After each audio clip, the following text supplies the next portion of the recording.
city's a big phallic symbol. It's a big phallic symbol. Every building looks like a phallic symbol. Yeah.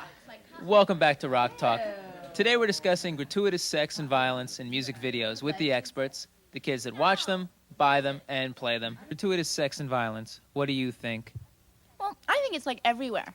I mean, everything's sexy and everything's violent. You walk out on the street and there's violence and sex and violence. It's on television all the time and cartoons and everywhere. Gratuitous sex and violence. What do you think? Hey, I see more sex and violence at school than I do on TV. Sex and violence on television. A quote-unquote problem that could be traced back to the early 1950s when early TV shows started to hit the scene. The idea of sex and violence is simple. One character or more commits either sex or violence. And that's all you need to know about sex and violence, because I'm not gonna ramble about that for like another 5 hours. One more thing I will add though is that these characters are usually depicted as humans. What if these humans were angels? I know, totally insane idea to even comprehend. I mean, surely there isn't an anime with that same exact idea, right?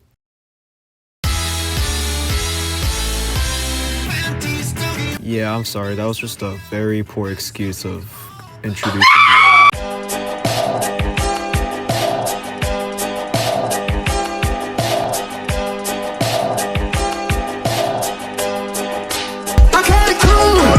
Now you might be wondering, what is Panty and Stocking and what the fuck is it even about? Well, my friend, allow me to explain. It's about two fallen angels that fight off evil spirits in order to collect heaven coins from them, the latter of which helps them get to heaven. Oh yeah, and along the way there's a bunch of violence, sex, a bunch of sex actually, and worst of all, gluttony. Fuck that chicken stew in it for a while.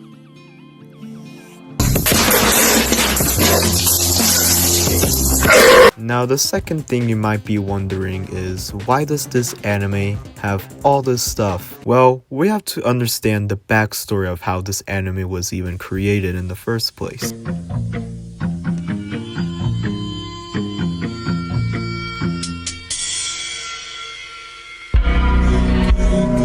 It's 2007 and animation studio Gainax releases Gurren Lagann, which turns out to be a huge success. In order to celebrate this success, Gainax would send the Gurren Lagann team on a little vacation. However, in the middle of the vacation, the team got wasted. And I mean super wasted. They would also begin to suggest very explicit ideas for a new anime. Fortunately, or I guess unfortunately, someone in the team was jotting down the ideas that they were saying. And so when the team went back to Japan, they looked at the notes and they essentially went, fuck it, let's make this into an actual anime. It would take 3 years for the anime to become what we now know as Panty and Stocking with Garter Belt. Now that you know the backstory, let's actually talk about the anime itself, starting with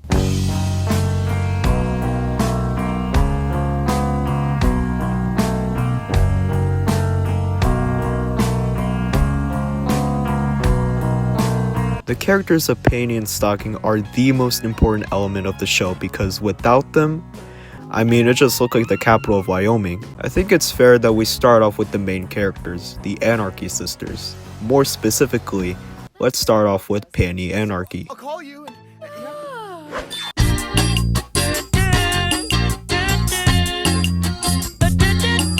If you looked up pictures of sluts on Google, not only will Panty be the first result, but she's probably going to be in the other 100 images.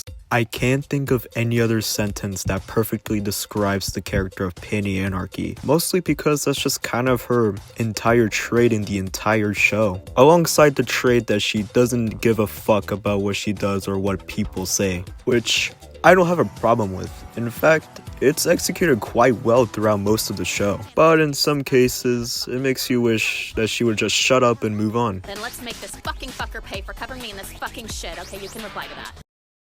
Besides that though, I think her character represents feminism, in the sense that she does whatever the fuck she wants without people stopping her.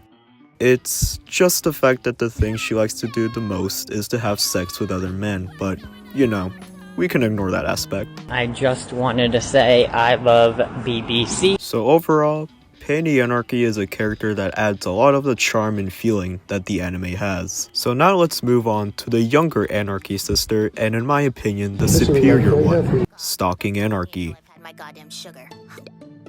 I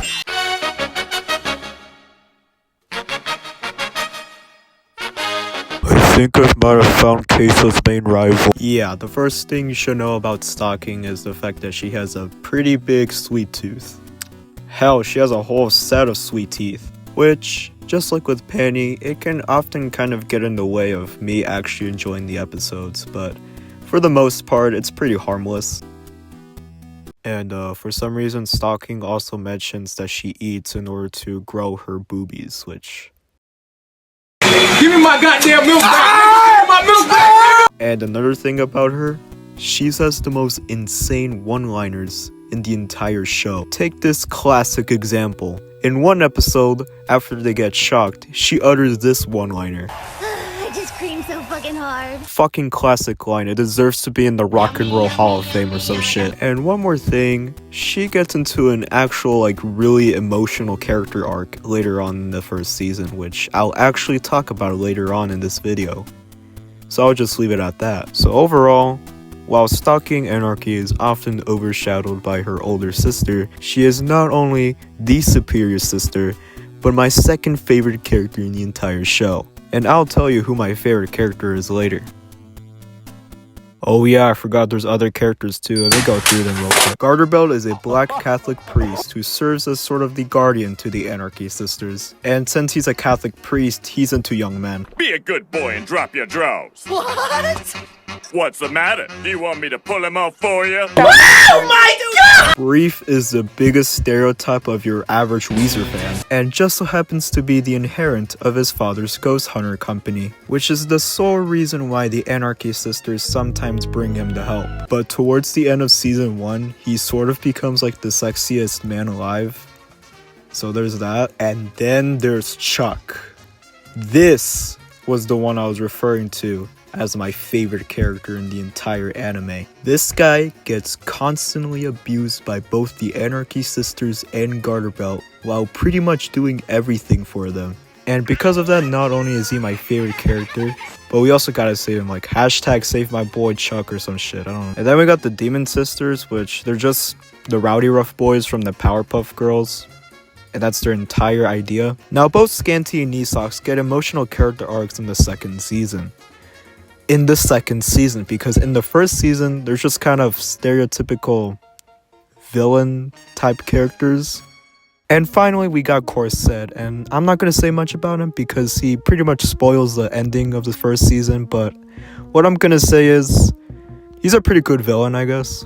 And that's pretty much all the characters you need to know about Panty and Stocking. All the characters that I thoroughly talked about or briefly mentioned all play an equally important role in the development of the anime's plot. So with the characters out of the way, let's talk about the other components that make the show what it is. Let's start off with the music, because the music does not need to go this hard. This is largely due to this guy, the same guy who made this. And I'm not even joking. Okay, but in hindsight, they got the right guy to compose an anime about horniness, so yeah. Now that we're on the topic of music, let's talk about the most notable songs from the Panty and Stocking soundtrack. Fly Away is easily the most iconic and most famous song from the soundtrack, and it's not hard to see why. It's got a lot of electronic instruments that make it a funky, energetic, and catchy tune. Meanwhile, the lyrics are about a person who is being used by their partner for their own satisfaction, which sounds about right for an anime about this. The song is the main theme of whenever the Anarchy sisters transform, which is a scene that you should definitely show to your parents. D City Rock is arguably the second most iconic song, and again, it's not hard to see why. As the name implies, it's a more rock-focused song, with the main instrument being the electric guitar. The lyrics, however, I'll leave it up to you to read it. While the song appears in some episodes, it is primarily used in the 10th episode, more specifically towards the end of the episode, in which it is used in an MTV music video parody, which has too many references to Western bands and singers. I'll just put up a list of all the music bands and singers referenced in the video, but They make a reference to Nirvana, but not Weezer. They make a reference to Jimi Hendrix, but not Terry Kath. They make a reference to Oasis, but not The Verve. And worst of all, they don't make a reference to Soda Stereo. You know what? I'm fucking done. 0 out of 10. Fuck. I'm fucking... Fuck this shit, man. Fuck. Chocolate is probably my favorite song off of the soundtrack. It just sounds really chill and ambient, and it's included with wholesome lyrics about willing to do anything for a lover. Fittingly, it's used in the aforementioned Stocking character arc episode. So yeah, that's how you know it's a 10 out of 10 song. The Scanty Knee Socks theme is like your standard villain theme, so I ain't got nothing else to say. Like, it has a cool organ at the beginning, but like, there's nothing interesting after that. I'm sorry, but there's that. But Corset's theme does not need to go this hard for a villain that appears for only like 2 episodes. Like, damn, the samples and electronic instruments in this single song go hard. I mean, not as hard as Fly Away, but still. And then there's the rest of the soundtrack, which are either great and funky, or they're great and funky, but they remind you to put on headphones. As if the fucking album cover didn't convince you enough to put them on. So overall, the soundtrack perfectly sets the mood for the anime, which is horniness. So kudos to Taku Takahashi and the others for such a banger soundtrack. I don't know about you guys, but comedy is my favorite genre in the world of entertainment. So it pleases me to say that Panty and Stocking is full of comedy. And I don't need to elaborate further because the sad comedy in the show is just toilet and sex humor. But I don't know, something about the way they deliver the lines is just pure gold. What's even funnier to me is that the show was made by a bunch of Japanese people who think American humor is just toilet and sex humor. To be fair, they're pretty much right. Now you might be questioning why I compared Panty and Stocking's humor to American comedy. And that's because a huge chunk of this show's influence was American culture. In fact, the anime has so much American influence that allegedly it didn't even do well in its home country of Japan, which makes me appreciate the anime more, since I myself am a huge fan of pieces of media that were never really popular in their homeland. But now let's move on to the animation. For most of the show's episodes, the animation is pretty reminiscent of the early 2000s Cartoon Network style, which makes for a very great and unique art style that looks absolutely fantastic in every single episode, except for the first part of episode 9, because for some reason they opted to use Flash for this, which makes it end up look very awkward, and in even some segments it just looks like The Incredibly Guest. Yeah, okay, that's too far. It also looks like your average Newgrounds anime. And by the way, yes, Chuck's design is clearly inspired by that one Invader Zim character because I forgot his name. And also yes, the traditional anime style is used on either the transformations or the SpongeBob-ass close-ups that occasionally appear. They also use it one time in an entire episode, although I don't even know what the fuck this episode was about. Now, I'm sorry that I didn't talk about the animation and comedy thoroughly, but they kind of speak for themselves, you know. Now I finally get to talk about the actual episodes. So I have chosen 2 in particular to talk about. So let's start off with the first episode because, I mean, it's the first episode. The episode opens with a monologue by Garterbelt in which he explains that Dodson City is, well, a city that's situated between heaven and hell and has a lot of crimes committed by spirits who haven't found peace yet. We then get little introduction scenes of the main characters, which obviously I will not go over them. Garterbelt then gives the Anarchy Sisters their first job, to stop a poop monster that's been terrorizing the bathrooms of Dodson City residents. Which, side note, sounds like a fucking plot to a Captain Underpants book. So the Anarchy Sisters immediately report to an affected house, only to find out that a plumber has already taken care of the problem. So after the first sex scene of the entire anime, Garterbelt is not happy to say the least. But he immediately makes dinner for the Anarchy Sisters anyways, which gives Penny the urge to poop. Now this scene is funny and all because, well, poop equals funny, but what makes it even funnier to me is just it reminds me of the fucking EDP clogging incident. And we better get the fuck out of here, dude. I just overflooded the toilet.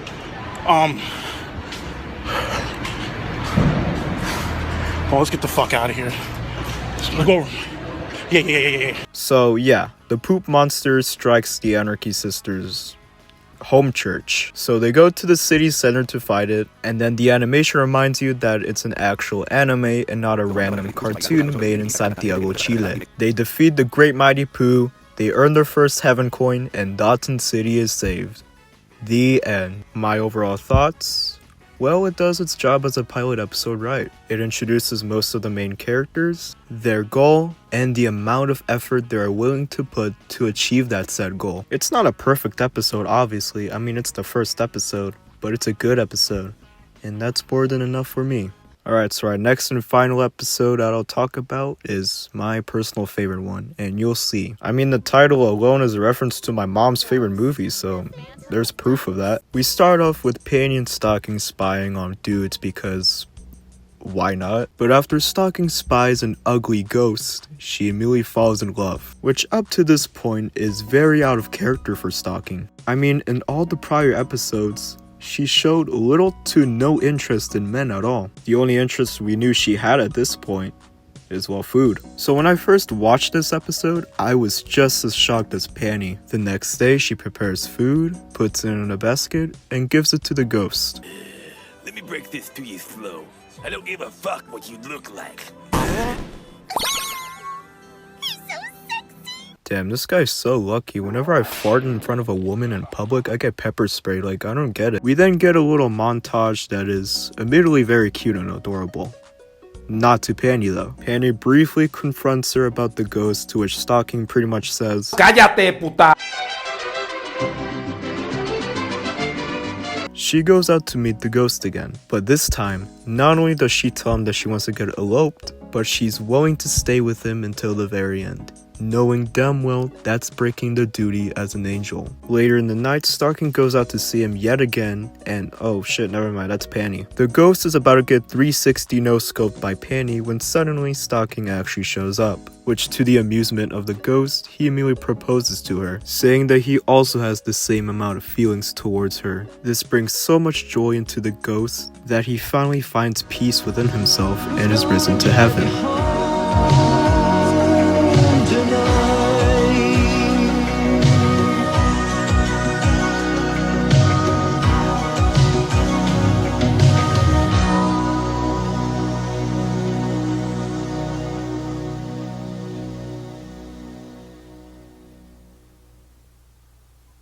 The episode ends with Stocking preparing to go on a mission, while we get a shot of the proposal ring, showing that while she's moved on, she's never forgotten the true love of her life.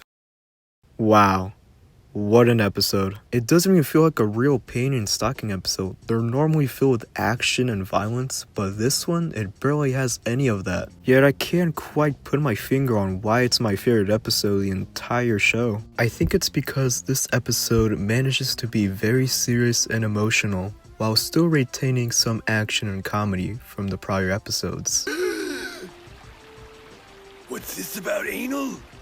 Now I'm gonna say this again. Is it a perfect episode?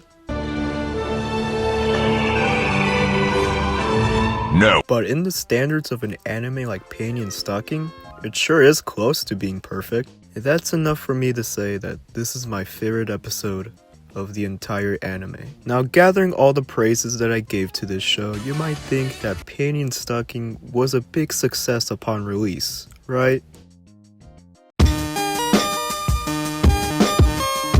When Panty and Stocking first released on October 3rd, 2010, let's just say that the critics weren't too kind to it. Now, I'm not gonna say word for word what they said, but the main issue the critics had with the anime was its quote-unquote juvenile humor. Now, you gotta remember that Panty and Stocking came out at a time where anime, while slowly becoming mainstream, was still something you would get swirlies for at school. It also came out in a period where Gainax was slowly collapsing, something that would go on for another decade. That is a whole nother different story that I will not talk about in this video, but you can check out this video about it though. But anyways, despite the initial failure of Panty and Stocking, it would still get an English dub a year later, which was a very smart move considering the anime exploded in popularity in the United States afterwards. And after that, thousands of fan arts and cosplay videos were released afterwards, which is something that's still going on to this day.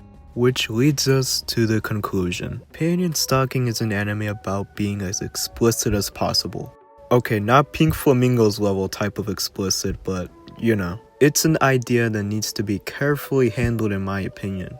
But thankfully, Panty and Stocking handles it well. I mean, after all, it was made by a team of drunk Japanese people, so what more can you say? I'm pretty confident to say that this is one of my favorite animes of all time. Especially since this was the first anime I've ever watched where it made me go out of my way to check out the rest of the episodes. And if you can do that to a lazy ass person like me, then that's how you know you made a great show like Panty and Stocking with Garter Belt.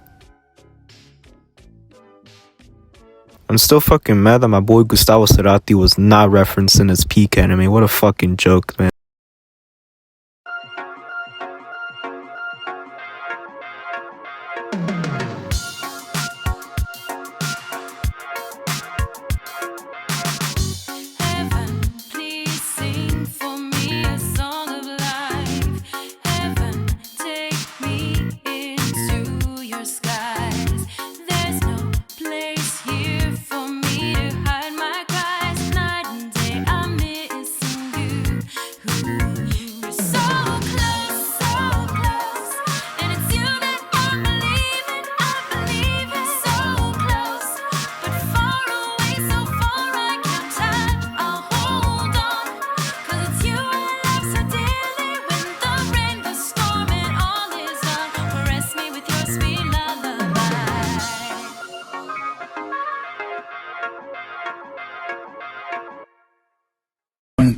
I just wanted to say to you all, have a good night, have a good sleep, dream big, dream safe, and guys, remember, you are loved by God. Have a great night, everybody. See you tomorrow.